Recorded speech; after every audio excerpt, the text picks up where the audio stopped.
নমস্কার বন্ধুরা, tricks study চ্যানেলের রিক্রুটমেন্ট নোটিফিকেশনের যে ভিডিওগুলো আমি দিই সেই পর্বের আজকে এটি দ্বিতীয় ভিডিও, যেখানে আমি তোমাদের শেয়ার করি একদম লেটেস্ট যে চাকরির পরীক্ষার আপডেটগুলো আসে সেগুলোকে। আজকের ভিডিওতে আমি শেয়ার করব DFCCIL 2025-এর রিক্রুটমেন্টের বিস্তারিত। তবে শুরু করার আগে পুরো ভিডিওটা অবশ্যই দেখতে হবে, না হলে জ্ঞান আধুরা রয়ে যায়গা।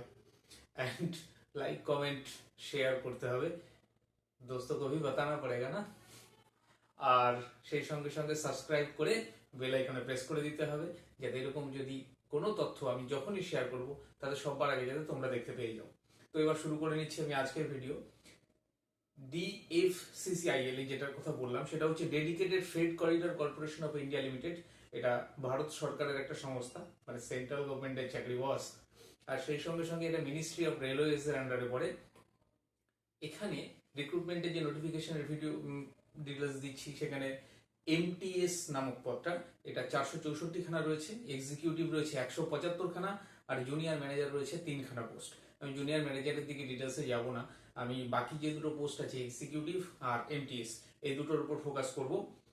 তো এখন যে যে প্রশ্নগুলো দেখতে হবে সবার আগে সেটা হচ্ছে যে অ্যাপ্লিকেশন কবে থেকে স্টার্ট হবে।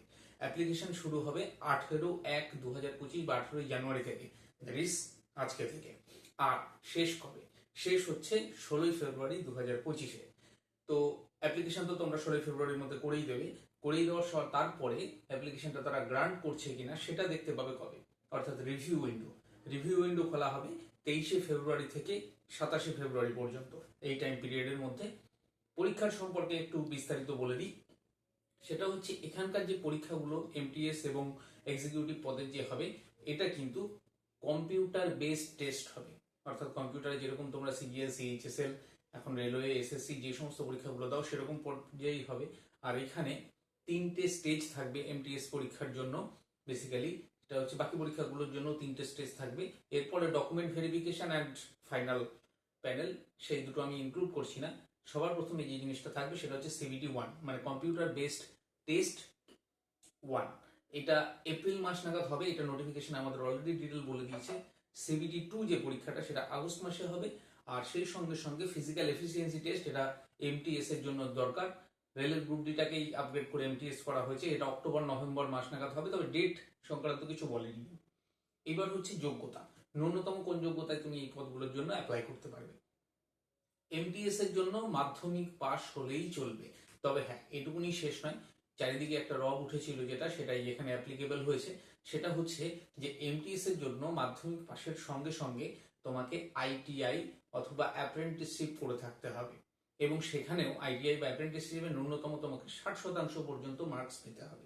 ন্যূনতম 60% মার্কস পেতেই হবে, এবং যেখান থেকে তুমি করেছো সেটা NCVT অথবা SCVT থেকে কিন্তু সেই কলেজটা অ্যাপ্রুভড হতে হবে। নেক্সট যে জিনিসটা বলছি, এক্সিকিউটিভ পোস্ট। এক্সিকিউটিভ পোস্টের জন্য যারা তোমরা অলরেডি ডিপ্লোমা ইন ইঞ্জিনিয়ারিং, বা যেটাকে আমরা সহজ ভাষায় পলিটেকনিক বলে থাকি, তোমরা যারা পলিটেকনিক করেছো তারা এক্সিকিউটিভ পদের জন্য অ্যাপ্লাই করতে পারবে। ডিপ্লোমা ইঞ্জিনিয়ারিং, সিভিল আছে, ইলেকট্রিক্যাল আছে, টেলিকমিউনিকেশন আছে, এই জাতীয় পোস্টগুলো। এবার আসছি আবেদন ফিতে। অ্যাপ্লিকেশন করার জন্য তো অবশ্যই টাকা দিতে হবে। টাকা কাদের দিতে হবে? টাকা দিতে হবে জেনারেলদের, অর্থাৎ আনরিজার্ভ ক্যাটাগরি যারা আছো, OBC ক্যাটাগরি যারা আছো, EWS ক্যাটাগরি যারা আছো, তারা ম্যানেজার পোস্টে যখন অ্যাপ্লাই করবে তোমাদের 1000 টাকা দিতে হবে। আর যদি কিনা তোমরা MTS পদের জন্য অ্যাপ্লাই করো সেক্ষেত্রে তোমাদেরকে 500 টাকা দিতে হবে।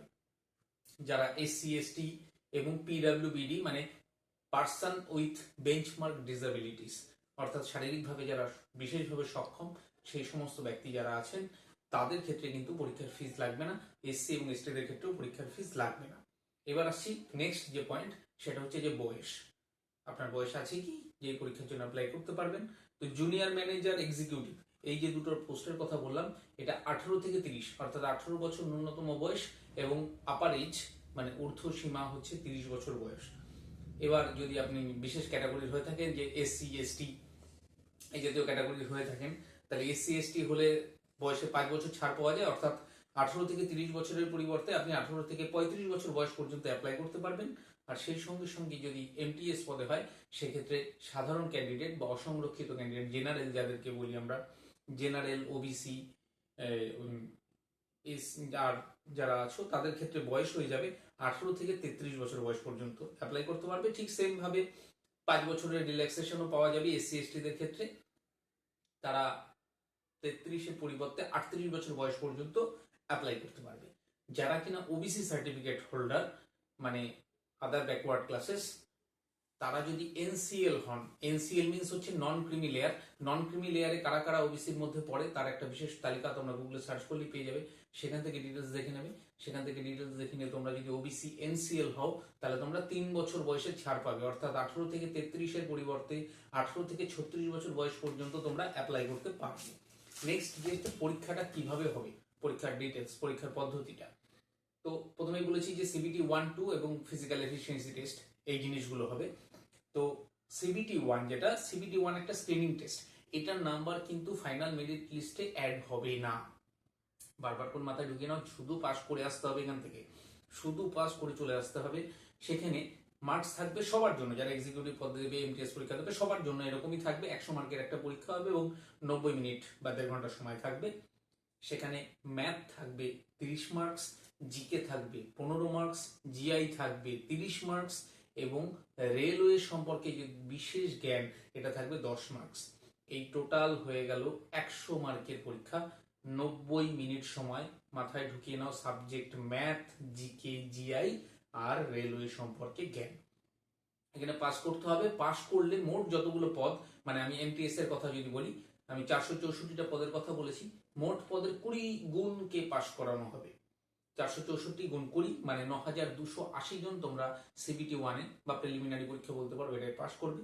তোমরা চলে যাবে সিবিটি 2-তে। এই সিবিটি 2 কিন্তু পরীক্ষা খুব স্কোরিং, খুব ভালোভাবে পরীক্ষা দিতে হবে, কারণ এটার ভিত্তিতেই তৈরি হবে মেধা তালিকা। মার্কস থাকবে 120 এবং টাইমও থাকবে 120 মিনিট, অর্থাৎ 120 মার্কের পরীক্ষা 2 ঘন্টার জন্য। এবার এই ক্ষেত্রে সেটা তোমাদের কোশ্চেনের যে প্যাটার্ন হবে সেটা কিন্তু আগের মতন সিবিটি 1-এর মতন থাকবে না। সেটা এক্সিকিউটিভ যারা তোমরা সিভিল, এক্সিকিউটিভ তোমরা ইলেকট্রিক্যাল, এক্সিকিউটিভ সিগন্যাল টেলিকমিউনিকেশন, এরা যারা যাবে 120 মার্কের বিভাজনটা হবে এরকম। তোমাদের GK math reasoning, GK math reasoning এগুলির উপর থাকবে মাত্র 24 নম্বর, 96 নম্বর থাকবে তোমার যে বিশেষ ট্রেড রয়েছে তার উপরে। 24 নম্বর থাকবে জিকে জিআই ম্যাথ, আর সেই সঙ্গে সঙ্গে 96 নাম্বার থাকবে তোমাদের ট্রেডের উপর, সিভিল হলে সিভিল, ইলেকট্রিক্যাল হলে ইলেকট্রিক্যাল, টেলিকমিউনিকেশন হলে টেলিকমিউনিকেশন। নেক্সট যেটাই আসবো সেটা হচ্ছে এমটিএস। এমটিএস এর ক্ষেত্রে কি হবে, এমটিএস এর ক্ষেত্রে এখানে যদিও পুরোপুরি ডিসক্লোজ করা হয়নি, 120 নম্বরের পরীক্ষা, 120 মিনিটের সময়। সাবজেক্ট গুলো বলে দিচ্ছি, GK math, GI, logical reasoning. দেখো এখানে খেয়াল করলে দেখতে পাবে জিআই এবং লজিক্যাল রিজনিং দুটো আমরা একই টাইপের জানি, তাও এখানে দুবার দেওয়া হয়েছে, অর্থাৎ লজিক্যাল রিজনিং কিন্তু আলাদা সেগমেন্ট হিসেবে ধরেছে, জেনারেল সায়েন্স মানে সাধারণ জ্ঞানের কথা বলেছে, আর রেলওয়ে নলেজ, এই জিনিসগুলো থাকবে। কিন্তু কোনটায় কত মার্কস থাকবে সেই সম্পর্কে বিস্তারিত তথ্য কিন্তু অ্যাডভার্টাইজমেন্টে বলা হয়নি। পোস্ট কোডগুলোর এক্সিকিউটিভ সিভিলের ক্ষেত্রে পোস্ট কোড 21 আছে, ইলেকট্রিক্যালের ক্ষেত্রে পোস্ট কোড 22 আছে, সিগন্যালের ক্ষেত্রে 23 আছে এবং এমটিএস সর্বোপরি যেটা, এটার পোস্ট কোড আছে 31। যখন তোমরা অনলাইনে অ্যাপ্লাই করবে তখন কিন্তু অবশ্যই ওটার দিকে খেয়াল রাখবে যে পোস্ট কোডটা ঠিকঠাক আসছে কিনা। এটা এমটিএস এর ক্ষেত্রে পোস্ট কোড কিন্তু 31 হবে। নেক্সট যে জিনিসটা তোমাদেরকে আমি বলবো সেটা হচ্ছে অ্যাপ্লাই কিভাবে করবে।